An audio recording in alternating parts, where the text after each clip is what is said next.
আঁচনি আছিলে যে গাঁৱত কোন মানুহে অৰুণোদয় আঁচনি পোৱা নাই।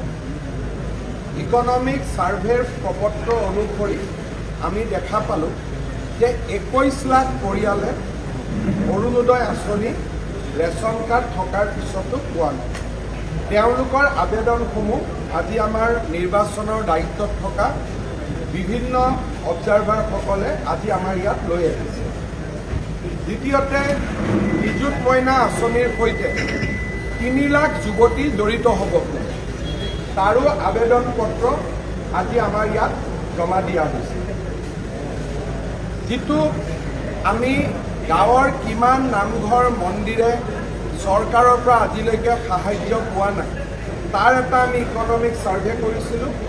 36,000 নামঘৰ মন্দিৰে চৰকাৰৰ পৰা এতিয়ালৈকে বিশেষ আঁচনি পোৱা নাই, তাৰো নাম আজি আমি ইয়াতে সংগ্ৰহ কৰিলোঁ। ঠিক সেইধৰণে পঞ্চায়তৰ ৰাস্তা হওক, লোক নিৰ্মাণ বিভাগৰ ৰাস্তা হওক, এই বিভিন্ন যদি আমি ৰাস্তা চাওঁ, 21,000 ৰাস্তা মেৰামতি কৰিব লাগে বা নতুনকৈ নিৰ্মাণ কৰিব লাগে, এনেকুৱা আমাৰ ইকনমিক সেন্সাছত আমাৰ মাজলৈ প্ৰতিবেদন আহিছে। অৰুণোদয় বিষয়েও ক'লোঁ। এই গোটেই যিবিলাক আমাৰ সমীক্ষা পত্ৰ ঘূৰি আহিল, আজি আমাৰ লোকসভা নিৰ্বাচনত আমি বিধানসভা অনুযায়ী যিসকল আমি প্ৰভাৰী দিছিলোঁ, তেওঁলোকে সেই প্ৰপত্ৰসমূহ আমাক ঘূৰাই লৈ আনিলে। এতিয়া দলৰ ফালৰ পৰা এই প্ৰপত্ৰখিনি স্কেনিং কৰি ইয়াৰ নাম ঠিকনা এই গোটেইবিলাক দলৰ ফালৰ পৰা চৰকাৰক দিয়া হ'ব আৰু চৰকাৰে জিলা উপায়ুক্ত নিয়ম নীতিৰ আধাৰত চৰকাৰে যি ধৰণে এই কামবোৰ আগুৱাই লৈ যাব লাগে সেই ধৰণে যি আমাৰ উদ্যমিতা আঁচনি আছিল, লাখপতি বাইদেউৰ আঁচনি আছিল, তাৰো ফৰ্মবিলাক আমি স্কুটিনিৰ কাম আৰম্ভ কৰিছোঁ আৰু যিমান সোনকালে পাৰোঁ আমি লাখপতি বাইদেউৰ টকাখিনিও আই মাতৃসকলক দিয়াৰ বাবে আমি চেষ্টা কৰি আছোঁ। খুব সোনকালে আপোনালোকে তাৰো ভাল খবৰ আপোনালোকে লাভ কৰিব। তাৰ লগে লগে আমাৰ মাইক্ৰ' ফাইনেন্স লোনৰ স্কিমত যিসকল মহিলাই 50,000 টকালৈকে লোন লৈছিল, তেওঁলোককো অহা ছেপ্টেম্বৰ মাহত আমি তেওঁলোকৰ লোন বেংকত ঘূৰাই দি আমি NOC আমি মিটিং পাতি NOC ৰাজ্যত উদ্যোগ বঢ়াৰ বাবে বা মানুহে ইলেক্ট্ৰিচিটি আগতকৈ বেছিকৈ খৰচ কৰাৰ বাবে বা লাইট নথকা গাঁওবিলাকত লাইট যোৱাৰ বাবে 600 মেগাৱাট শক্তি আমি আজি অতিৰিক্তকৈ ব্যয় কৰিবলগীয়া অৱস্থাত পৰিণত হৈছে। কিন্তু আমাৰ ৰাজ্যখনত আমি নিজে নামৰূপ তাপবিদ্যুৎ প্ৰকল্পকে ধৰি মাত্ৰ 419 মেগাৱাট আমি বিদ্যুৎ উৎপাদন কৰোঁ। অৰ্থাৎ আজিৰ দিনত 2100 মেগাৱাট বিদ্যুতৰ বাবে আমি অসমৰ বাহিৰা ৰাজ্যসমূহৰ ওপৰত আমি নিৰ্ভৰ কৰোঁ।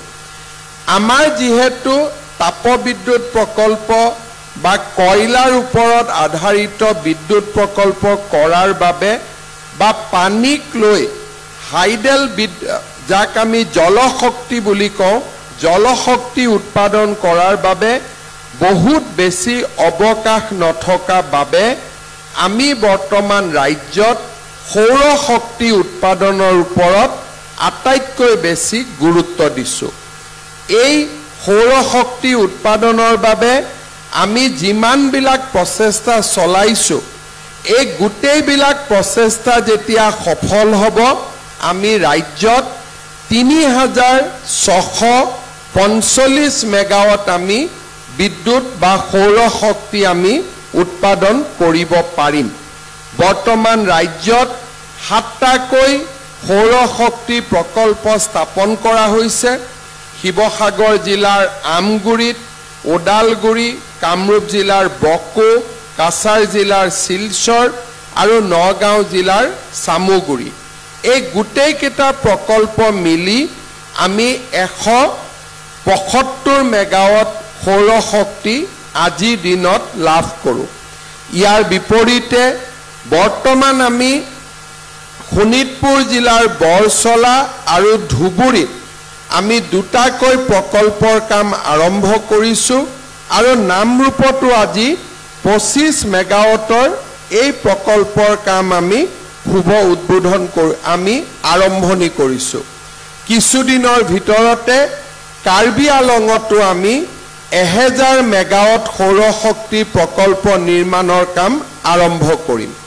অইল ইণ্ডিয়া আৰু AEGCL লগ হৈ খুব কম সময়ৰ ভিতৰতে আমাৰ APDCL Assam power generation corporation limited আৰু অইল ইণ্ডিয়া লিমিটেডে লগ হৈ প্ৰতিষ্ঠা কৰা অইল গ্ৰীণ পাৱাৰ লিমিটেডে কপিলী জলবিদ্যুৎ প্ৰকল্পটো 120 মেগাৱাট বিদ্যুৎ শক্তি উৎপাদনৰ কাম আৰম্ভ কৰিব। মই বিশ্বাস কৰোঁ যে 2030 চনৰ ভিতৰত আমি আমাৰ ৰাজ্যখনত প্ৰায় 3000 মেগাৱাট সৌৰ শক্তি উৎপাদন কৰিব পাৰিম আৰু ইমানখিনি সৌৰ শক্তি আমি যেতিয়া উৎপাদন কৰিব পাৰিম দিনত আমি এই শক্তিক ব্যৱহাৰ কৰিম আৰু ৰাতিৰ ফালে প্ৰয়োজন অনুসৰি আমি বাহিৰা ৰাজ্যৰ পৰা বিদ্যুৎ ল'ব লাগিব যাতে আমাৰ ৰাইজে 24 ঘণ্টা বিজুলী বাতিৰ সুবিধা লাভ কৰিব পাৰে। মই আজি নামৰূপৰ ৰাইজক দুটা বিশেষকৈ নামৰূপ নাহৰকটীয়া বা আমাৰ ওচৰ চুবুৰীয়া ৰাইজক মই এখন আঁচনিৰ বিষয়ে আপোনালোকৰ মই দৃষ্টি আকৰ্ষণ কৰিব খুজিছোঁ। প্ৰধানমন্ত্ৰী নৰেন্দ্ৰ মোদী ডাঙৰীয়াই প্ৰধানমন্ত্ৰী সূৰ্য ঘৰ বিজুলী যোজনা নামৰ এখন আঁচনি আৰম্ভ কৰিছে। এই আঁচনিখন অৰ্থ হ'ল যে এটা পৰিয়ালে নিজৰ ঘৰত 3 কিলোৱাটলৈকে সৌৰ শক্তিৰ প্ৰকল্প স্থাপন কৰিব পাৰে, অৰ্থাৎ সৌৰ শক্তিৰ পেনেল বোৰ্ড আমি লগাব পাৰোঁ। 3 কিলোৱাট যদি সৌৰ শক্তিৰ পেনেল আমি লগাওঁ আমাৰ ঘৰত খৰচ আহিব 1.5 লাখ টকা, অৰ্থাৎ 1.5 লাখ টকা যদি আমি খৰচ কৰোঁ আমি 3 কিলোৱাট সৌৰ শক্তি আহৰণ কৰিব পাৰিম। কিন্তু সাধাৰণ মানুহে 1.5 লাখ টকা ক'ৰ পৰা দিব? সেইকাৰণে কেন্দ্ৰীয় চৰকাৰ আৰু ৰাজ্য চৰকাৰে লগ লাগি 1.5 লাখ টকাৰ 1,30,000 টকা আমি চৰকাৰৰ পৰা ৰাজসাহায্য হিচাপে পৰিয়ালটোক আমি তুলি দিম। অৰ্থাৎ মাত্ৰ 20,000 টকাহে পৰিয়ালটোৱে খৰচ কৰিব লাগিব আৰু 1,30,000 টকা ৰাজ্য আৰু কেন্দ্ৰীয় চৰকাৰে দিব। আমাৰ অসমত 170 ঘৰ পৰিয়ালে ইতিমধ্যে আমাৰ আঁচনিৰ জৰিয়তে এই পেনেল স্থাপন কৰিছে আৰু 2 লাখ ৰাইজে 2 লাখ ব্যক্তিয়ে এই পেনেল স্থাপন কৰাৰ বাবে আমাক আবেদন কৰিছে। অৰ্থাৎ আমি যেতিয়া 2 এদিনতে মই গুৱাহাটীত প্ৰেছ কনফাৰেন্স এখন কৰিও সেই পৰিয়ালসকলক মই মাতি তেওঁলোকৰ হতুৱাই তেওঁলোকৰ অভিজ্ঞতা বৰ্ণনা কৰাম। তেওঁলোকে আমাক জনোৱা মতে সৌৰ শক্তিৰ পেনেল লগোৱাৰ পিছত দিনতে কাপোৰ ধুৱে, দিনতে ফেন চলায়, দিনৰ ভাগত তেওঁলোকৰ বিদ্যুতৰ মিটাৰত এটকাও বিল নহয়, অকল ৰাতি তেওঁলোকৰ বিল হয় যেতিয়া সৌৰ শক্তি বা সূৰ্য অস্ত যায়।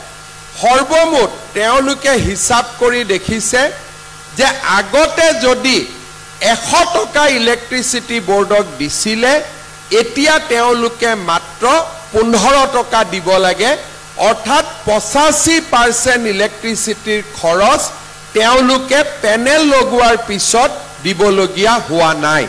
সেইবাবে মই নামৰূপ বা নাহৰকটীয়া বা আমাৰ ডিব্ৰুগড় জিলাৰ ৰাইজক অনুৰোধ কৰিম যে আপোনালোকে যিহেতু 20,000 টকা লগালেই আমাৰ ইলেক্ট্ৰিচিটি খৰচ বা ইলেক্ট্ৰিচিটি বোৰ্ডক আমি বিল এক প্ৰকাৰ দিয়াৰ প্ৰয়োজনীয়তা নোহোৱা হৈ যাব সেই কাৰণে আমি এই আঁচনিটোৰ যিমান পাৰি সিমান আমি সুবিধা ল'ব লাগে নিজৰ ঘৰত যেতিয়া আমাৰ ইলেক্ট্ৰিচিটি আমি নিজে উৎপাদন কৰিম আমি বোৰ্ডৰ পৰা ইলেক্ট্ৰিচিটি কিনিব নালাগে আৰু ৰাইজে যদি আমাৰ পৰা ইলেক্ট্ৰিচিটি নিকিনে আমিও বাহিৰৰ পৰা ইলেক্ট্ৰিচিটি কিনাৰ প্ৰয়োজনীয়তাটো নোহোৱা হৈ পৰিব আজি আমি ৰাইজক 6 টকা প্ৰতি ইউনিটত ইলেক্ট্ৰিচিটি দিওঁ আৰু মহাৰাষ্ট্ৰ তামিলনাডু আদি ৰাজ্যৰ পৰা আমি 10 টকাত ইলেক্ট্ৰিচিটি কিনিব লাগে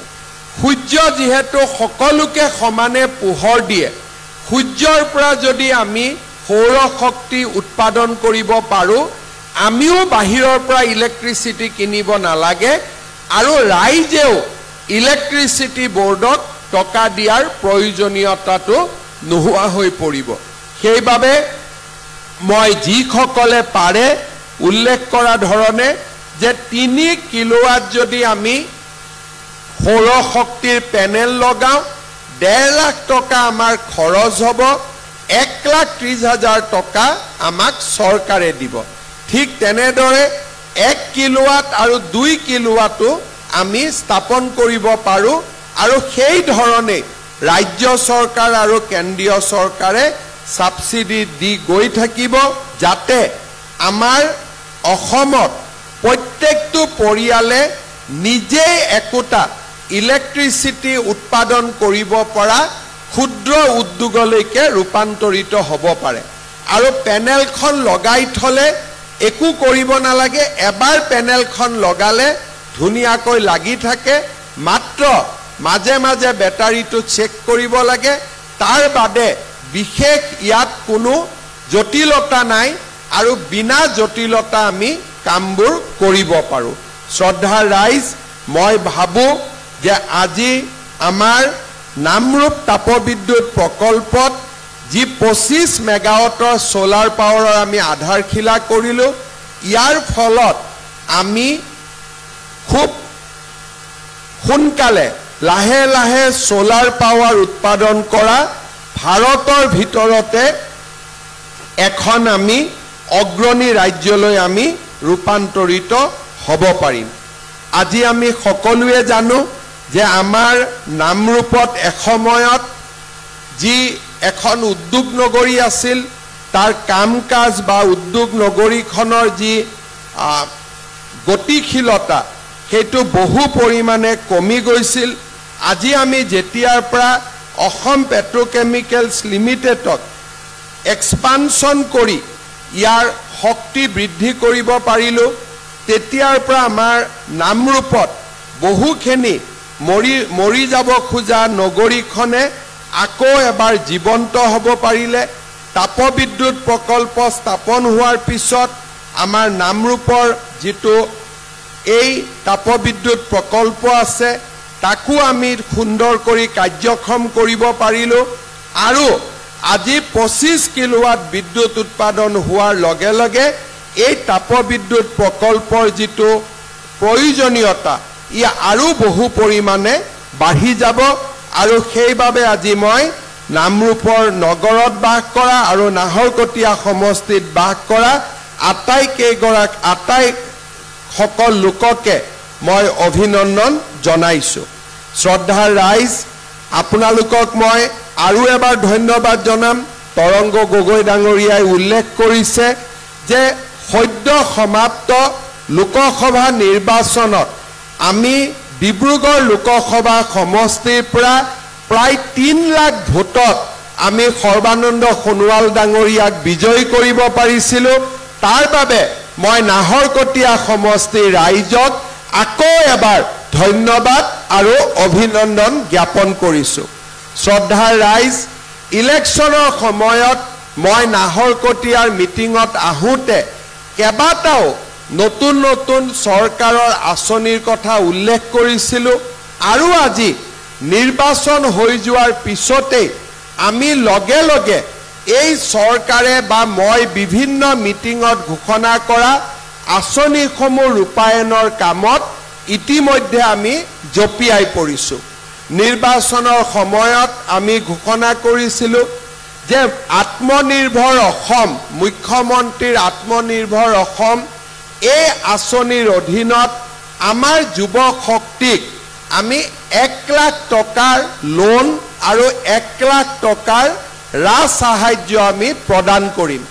এই আঁচনিখনৰ অধীনত ইলেকশ্যন হৈ যোৱাৰ লগে লগে আমি ল'ৰা ছোৱালীবিলাকৰ ইণ্টাৰভিউ লোৱা আৰম্ভ কৰিছোঁ আৰু ছেপ্টেম্বৰ মাহত আমি 30,000 যুৱক যুৱতীক 1 লাখ টকাকৈ ৰাজ সাহায্য প্ৰদানৰ বাবে আমি তীব্ৰ গতিত আগুৱাই গৈছোঁ। ইয়াৰ লগে লগে ইলেকশ্যনৰ সময়তে আমি ঘোষণা কৰিছিলোঁ যে মুখ্যমন্ত্ৰীৰ নিযুত মইনা বুলি আমি নতুন আঁচনি এখন হাতত ল'ম।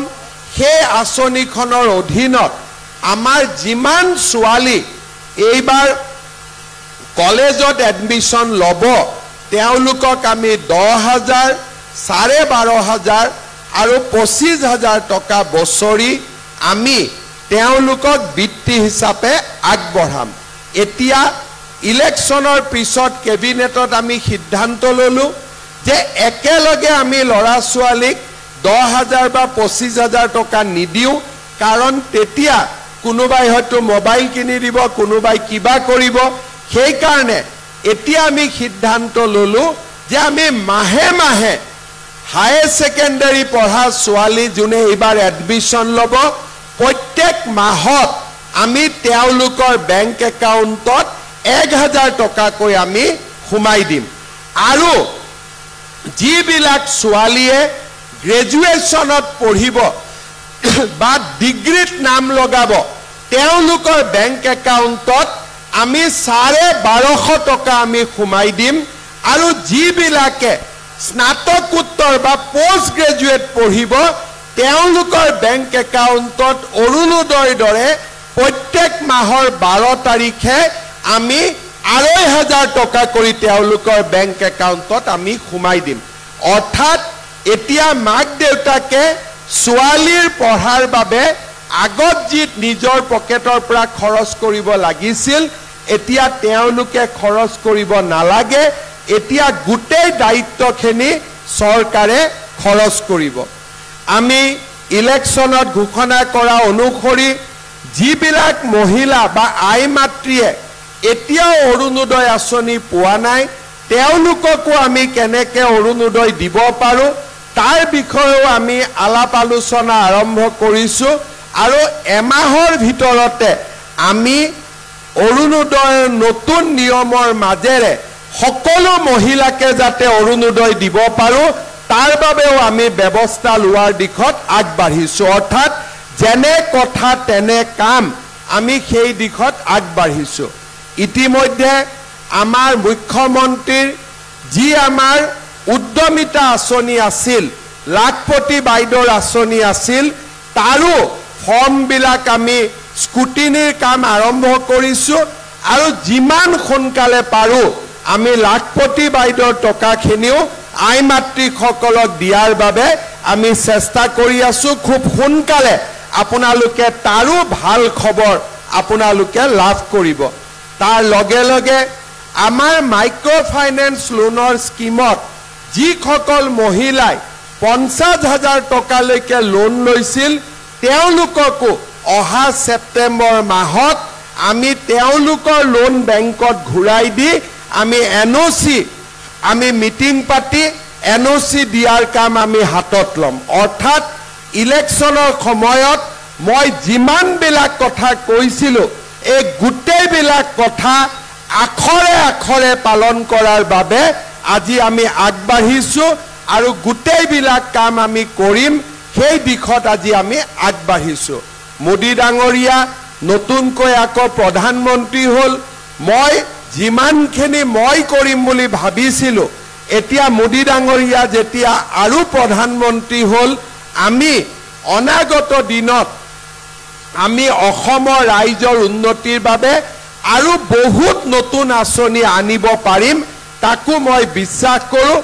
আপোনালোকে যি ধৰণে ডিব্ৰুগড় লোকসভাত বা নাহৰকটীয়া সমষ্টিত আমাক আশীৰ্বাদ কৰিলে তেনেকৈ অনাগত দিনতো আপোনালোকে আশীৰ্বাদ কৰি যাব আৰু আমি আপোনালোকক অসমৰ উন্নতি হওক পৰিয়ালৰ উন্নতি হওক ব্যক্তিগত আঁচনি হওক এই গোটেইবিলাকৰ জৰিয়তে আমি ৰাজ্যৰ জনসাধাৰণৰ আশা আৰু আকাংক্ষাৰ ওপৰত আমি যাতে তাৰ গোটেই আশা আকাংক্ষা আমি পূৰণ কৰিব পাৰোঁ তাৰ বাবে আমি আমাৰ